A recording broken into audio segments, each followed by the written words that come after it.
الحمدللہ وحدہ والصلاة والسلام علی من لا نبی بعدہ اما بعد فاعوذ باللہ من الشیطان الرجیم بسم اللہ الرحمن الرحیم۔ ایک خوبصورت سی حدیث مبارکہ جس کو سن کر ایمان تازہ ہو جائے۔ ساری کائنات رسول اللہ علیہ السلام سے محبت کرتی ہے، پیار کرتی ہے، اور کرنا بھی چاہیے۔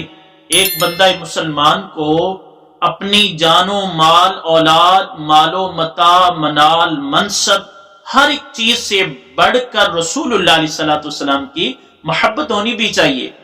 لیکن اس شخص کے، اس آدمی کے، اس شخصیت کے، اس فرد و رجل کے کیا کہنے جس سے خود رسول اللہ علیہ السلام محبت کرنا شروع کر دے، جس سے رسول اللہ علیہ السلام خود محبت کریں، خود پیار کریں اور پھر اس کا اظہار بھی کریں۔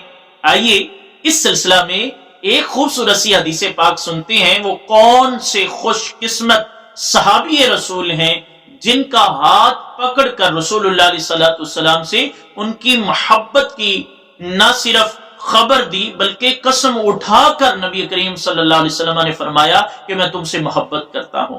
وہ کون سی شخصیت ہے تو سنیے۔ ان معاذ رضی اللہ تعالی عنہ قال ان رسول اللہ صلی اللہ تعالی وسلم اخذ بیدہ۔ حضرت معاذ رضی اللہ تعالی عنہ سے مروی ہے، فرماتے ہیں کہ بے شک میرے کریم، میرے محبوب، میرے آقا نے، میرے محبوب نے، رسول اللہ علیہ السلام نے اخذ بیدہ، میرا ہاتھ پکڑا۔ قال، اور پھر فرمایا واللہ انی لاحبک یا معاذ، اے معاذ میں تم سے محبت کرتا ہوں، تم سے پیار کرتا ہوں، تم سے محبت کرتا ہوں، واللہ اللہ کی قسم میں تم سے پیار کرتا ہوں۔ پھر نبی کریم صلی اللہ علیہ وسلم نے ثم اوصیک، پھر اس کے بعد مجھے ایک وصیت کی، مجھے ایک بات بتلائی، معاذ لا تدعن فی دبر کل صلاۃ اللہم اعنی علی ذکرک و شکرک و حسن عبادتک، حدیث صحیح رواہ ابو داود والنسائی۔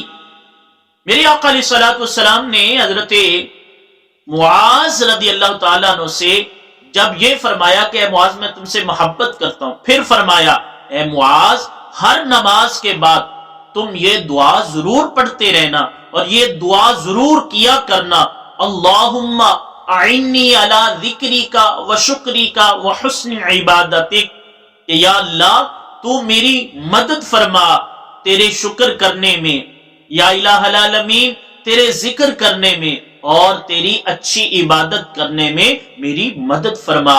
اس حدیث کو امام ابو داود و امام نسائی نے بیان فرمایا۔ کتنی خوبصورت سی حدیث مبارکہ تھی جو آج ہم نے سنی۔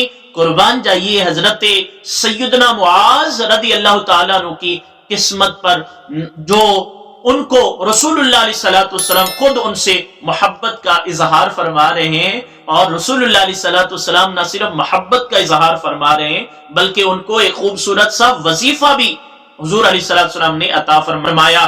تو آئیے ہم بھی اس وظیفے کو اپنائیں، ہر نماز کے بعد یہ دعا ضرور پڑھا کیجئے۔ میرا ایمان ہے کہ اگر ہم اس پر عمل کریں گے ہمارے پیارے آقا علیہ السلام ہم سے بھی مزید پیار کریں گے، محبت کریں گے اور لطف و عنایات کی بارش ضرور برسے گی۔ امید کرتا ہوں آپ کو یہ ویڈیو اچھی لگی ہوگی۔ احباب اپنا بہت سارا خیال رکھیے، ملتے ہیں نیکسٹ ویڈیو کے ساتھ۔